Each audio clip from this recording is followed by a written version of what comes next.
നമസ്കാരം. എല്ലാ NTV പ്രേക്ഷകർക്കും നിങ്ങളുടെ ഇന്ന് എന്ന പ്രോഗ്രാമിലേക്ക് സുസ്വാഗതം. ഇന്ന് 2025 സെപ്റ്റംബർ മാസം 16-ാം തീയതി 1201 ആണ്ട് ചിങ്ങമാസം 31-ാം തീയതി ചൊവ്വാഴ്ചയാണ്. ഇന്നത്തെ നക്ഷത്രം പുണർദ നക്ഷത്രമാണ്. പുണർദ നക്ഷത്രം ശുഭനക്ഷത്രമാണ്. പക്ഷെ ഇന്ന് ചൊവ്വാഴ്ചയാണ്.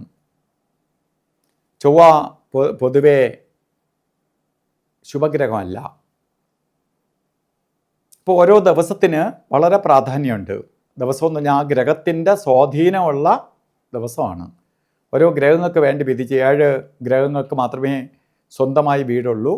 ആ 7 ഗ്രഹങ്ങൾക്കും 7 ദിവസത്തെ കൊടുത്തിട്ടുണ്ട്. രാഹുകേതുക്കൾക്ക് സ്വന്തമായി വീടോ അല്ലെങ്കിൽ സ്ഥാനമോ ഇല്ലാത്തത് കൊണ്ട് അവർക്ക് 2 പേർക്ക് നവഗ്രഹങ്ങളിൽ 2 പേർക്ക് സ്ഥാനമില്ല. അപ്പോൾ ഈ ചൊവ്വ എന്ന് പറയുന്ന ഭൂമികാരകനാണ്. എങ്കിൽ പോലും പാപഗ്രഹങ്ങളിൽ വളരെ ശക്തനുമാണ്. അപ്പോൾ നമ്മൾ ഒരാളിൻ്റെ ദിവസത്തെ അല്ലെങ്കിൽ നിത്യ ജ്യോതിഷത്തിൽ ഒരു ദിവസത്തെ ഫലത്തെ ചിന്തിക്കുമ്പോൾ എല്ലാ പേർക്കും ആ ദിവസം മോശപ്രദമായി തീരുവില്ല. ചൊവ്വ ഉച്ചത്തിലോ സ്വക്ഷേത്ര ബലത്തിലോടോ നിൽക്കുന്ന ഒരാളിന് അല്ലെങ്കിൽ യോഗകാരകരായിട്ടോ ഒക്കെ നിൽക്കുന്ന ഒരാളിന് ചൊവ്വ ഒന്നും ചെയ്യത്തില്ല. അതൊക്കെ ഒരു ലിമിറ്റ് ആളുകൾ മാത്രമേ കാണുകയുള്ളൂ. കൂടുതൽ പേരുടെ ഫലത്തെ ആസ്പദമാക്കിയിട്ടാണ് ഫലപ്രവചനം നമ്മൾ ഓരോ ദിവസത്തിൻ്റെ ഫലത്തെക്കുറിച്ച് പറയണേ. അപ്പോൾ ഇന്ന് പൊതുവേ വളരെ ശ്രദ്ധയോടുകൂടി ഓരോ കാര്യങ്ങൾ കൈകാര്യം ചെയ്യണം. അല്ലെങ്കിൽ പലതരത്തിലുള്ള അസ്വസ്ഥതയുണ്ടാവും. വഴക്കും പ്രശ്നങ്ങളും മേലുദ്യോഗസ്ഥരുടെ അപ്രീതിക്ക് പാത്രീഭവിക്കാം. സുഹൃത്തുക്കൾ അകന്നു പോവാം ഒക്കെ ഇടയുള്ളത് കൊണ്ട് നമ്മൾ വളരെ ശ്രദ്ധയോടുകൂടി എന്തുകൊണ്ടാണ് നേരത്തെ കൂട്ടി നിങ്ങളെ അറിയിക്കുന്നു എന്ന് ചോദിക്കുമ്പോൾ നമ്മൾ ഓരോ കാര്യങ്ങൾ മനസ്സിലാക്കി നാളെ അല്ലെങ്കിൽ ഇന്നത്തെ ദിവസത്തെ കൊണ്ടുപോവുകയാണെങ്കിൽ നമുക്ക് പലതിൽ നിന്ന് ഒഴിഞ്ഞു നിൽക്കാൻ സഹായിക്കും. അവിടെ ഒരു നോ എൻട്രി ബോർഡ് കണ്ടാൽ അവിടെ എൻട്രി ചെയ്യാതിരിക്കുക. ആ ഓരോ ബോർഡ് പോലെയാണ് ഓരോ ദിവസത്തെ നിങ്ങൾക്ക് മുന്നറിയിപ്പ് തന്നെ. നിങ്ങൾ ഉറങ്ങി കഴിക്കുന്ന 6 മണി സമയത്ത് നിങ്ങളിലേക്ക് കൊണ്ടെത്തിക്കുകയാണ്. കാരണം നമ്മളുടെ വിശ്വാസികളായിട്ടുള്ള ആൾക്കാരുണ്ട്.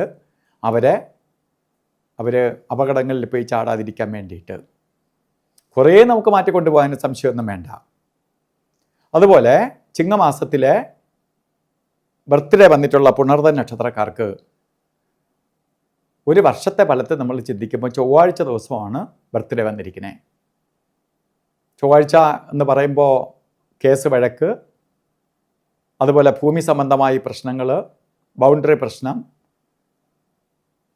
അതുപോലെ സർജറിക്ക് വിധേയമാവുക, ആക്സിഡൻ്റ് ഉണ്ടാവുക, സഹോദരങ്ങളുമായിട്ട് അല്ലെങ്കിൽ സഹോദര തുല്യരുമായിട്ട് ബുദ്ധിമുട്ടുകൾ വരുത്തുക, ഇവയ്ക്കൊക്കെ ഇടയുള്ളത് കൊണ്ട് നമ്മൾ വളരെ ശ്രദ്ധയോടുകൂടി കൊണ്ടുപോകണം. ഒപ്പം തന്നെ ചൊവ്വയെ ദോഷഭാവം ഒരു വർഷത്തെ ഫലത്തെ ആയതുകൊണ്ട് ഒരു ദിവസമാണെങ്കിൽ ഒരു ദിവസം സൂക്ഷിച്ചാൽ മതി. ഒരു വർഷമൊക്കെ നമ്മളിങ്ങനെ രാവിലെ തൊട്ട് അയ്യോ എനിക്ക് ചൊവ്വയാണ് എന്നും പറഞ്ഞ് നിൽക്കുക എന്ന് പറഞ്ഞാൽ അസാധ്യമാണ്. അതുകൊണ്ടാണ് നമ്മൾ പലപ്പോഴും പ്രതിവിധി നിർദ്ദേശിക്കുന്നത്. പ്രതിവിധിയായിട്ട് എന്ത് ചെയ്യണം? ഒരു വർഷത്തെ ഫലത്തെ നമ്മൾ ചിന്തിക്കുമ്പോൾ സുബ്രഹ്മണ്യ സ്വാമിയെ പ്രീതിപ്പെടുത്തണം. മുരുകക്ഷേത്രത്തിൽ ചൊവ്വാഴ്ച ഭസ്മാഭിഷേകം, പഞ്ചാമൃതാഭിഷേകം, അർച്ചനയൊക്കെ നടത്തുക. ഇല്ലെങ്കിൽ അടുത്ത ഭദ്രകാളി ക്ഷേത്രം ഉണ്ടെങ്കിൽ ചൊവ്വാഴ്ച ദിവസങ്ങളിൽ കുങ്കുമ അർച്ചനയ്ക്കോ കുങ്കുമാഭിഷേകമോ ഒക്കെ നടത്തുക. അതുപോലെ തന്നെ ഒരു സുബ്രഹ്മണ്യ യന്ത്രം മഹാമൃത്യുഞ്ജയ യന്ത്രവുമായി ചേർത്ത് അപകടവും അസുഖവും ഒന്നും വരാതിരിക്കാൻ വേണ്ടി നമുക്കൊരു വർഷത്തേക്ക് വേണ്ടി ഒരു സംരക്ഷണം പോലെ കിട്ടിക്കൊള്ളുക.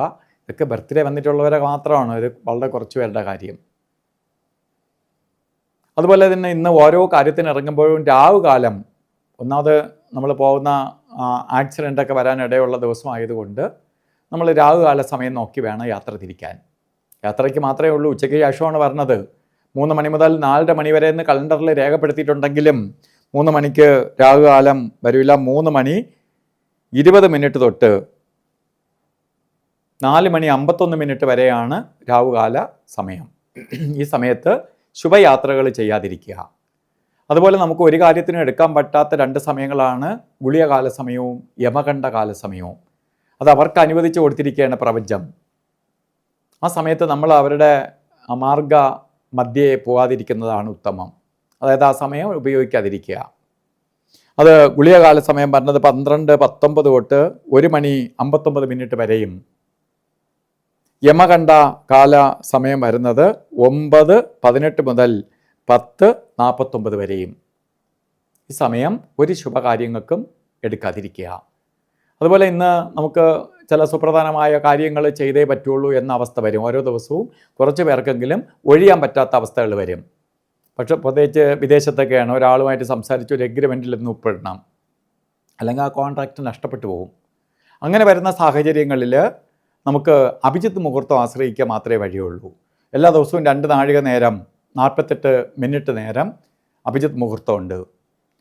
അപ്പോൾ ഈ അഭിജിത്ത് മുഹൂർത്ത സമയം നമുക്ക് എടുക്കാം. അതായത് 11:55 തൊട്ട് 12:43 വരെ 48 മിനിറ്റ് നേരമാണ് അഭിജിത്തിൻ്റെ സമയം.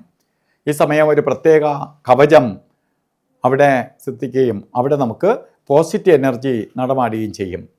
ഈ സമയം നമുക്ക് എല്ലാ ശുഭകാര്യങ്ങൾക്കും എടുക്കാം. അതുപോലെ ഇന്നും ഓരോ കാര്യത്തിന് ഇറങ്ങുമ്പോഴും വസ്ത്രധാരണത്തിന് പ്രാധാന്യം കൊടുക്കണം. റെഡ് കളറോ റെഡ് മിക്സ് ആയിട്ടുള്ളതോ ആയിട്ടുള്ള വസ്ത്രധാരണത്തിൽ ഉൾപ്പെടുത്തുന്നത് ഭാഗ്യദായകമായി തീരും. ഇന്നത്തെ ദിവസം എല്ലാവർക്കും നല്ലത് വരട്ടെ എന്ന് പ്രാർത്ഥിച്ചുകൊണ്ട് നിർത്തുന്നു.